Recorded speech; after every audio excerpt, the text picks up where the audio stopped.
Hello guys, meron tayo ulit gagawing client for today's video. Paano natin to pagagandahin? Ang gagawin natin sa buhok niya ay reband and treatment. So, nung nag-usap kami, dapat reband lang talaga ang gusto niya. Pero, hindi po tayo pumayag. Nag-suggest po tayo ng higher treatment. So, mas maganda sana is Brazilian Botox, pero nauwi lang sa treatment. Pero, nag-okay na tayo doon. So, ayun, nakita niyo naman yung buhok ng client. Kung kayong tatanungin, syempre ang sasagot nyo may color siya, di ba? So, latang-lata na may color. Pero nung tinanong natin yung client, ang sabi niya, hindi siya sure. So, bata pa lang siya, meron na siyang kalimot. Charot lang. Ang advice ko lang po sa inyo, dapat confident kayo sa mga isasagot nyo. Yung alam nyo sigurado kayo. Tapos, mas maganda na sabihin nyo agad yung totoo doon sa gagawa sa inyo, sa hairstylist.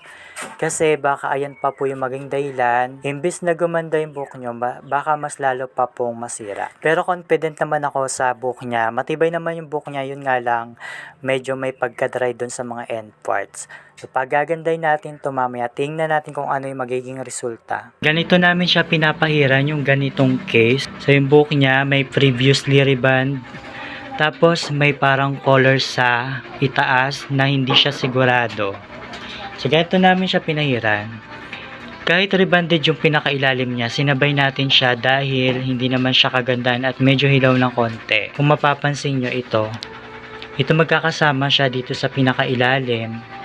Kasi ito yung mga safe na buhok na hindi na natin kailangan bantayan. So, check na lang natin siya kung luto na. Tapos kung mapapansin nyo ito, yung nasa gilid, tapos yung nasa ibabaw, ito, magkakahiwalay sila. Kasi ito yung mga portion na talagang babantayan. Kasi hindi sure nung client na may kulay ba yung buhok niya o wala. So, kaya ang ginawa natin, yung application natin sabay-sabay yan, purong gamot yung ginamit ko.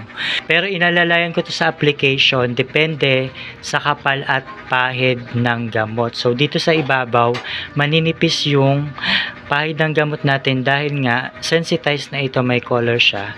Tapos kung mapapansin nyo, hiwa-hiwalay. Kaya siya hiwa-hiwalay para kung sakali may babalikan tayo dito, kasi ito yung babantayan, madali natin siyang mapipili. Ayan, makukuha natin siya ng mabilis. Ayan. Kung halimbawa ito nag-react na to, makukuha ko siya, pwede ko siyang lagyan ng protection or isprayhan ng tubig. Ayan. Tapos ang checking dito, syempre uunahin natin sa pinakamatibay.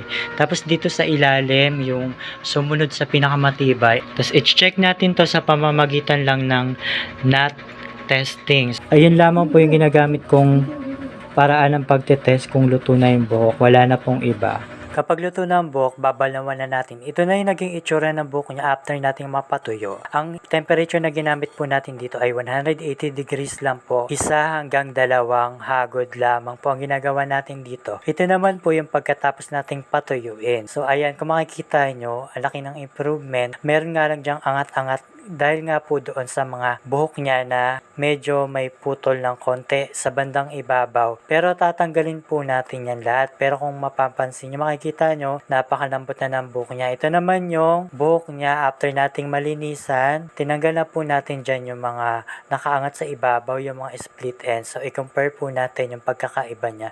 Kung makikita nyo hanggang dulo, malambot yung buhok niya.